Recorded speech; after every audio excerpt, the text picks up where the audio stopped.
moda, cultura, espiritualidad.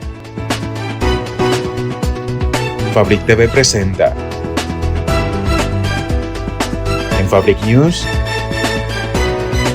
novedades en un minuto.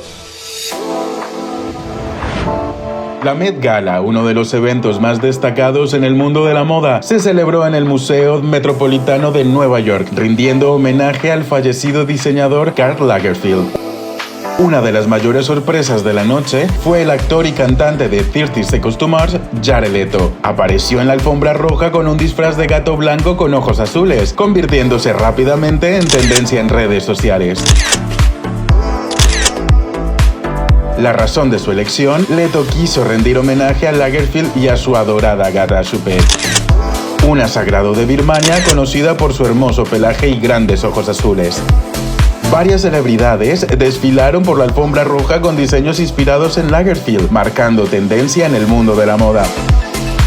Semanas después de la Met Gala, el homenaje felino de Leto sigue siendo tendencia en redes sociales, llevando su homenaje a Lagerfeld y Choupette a un nuevo nivel.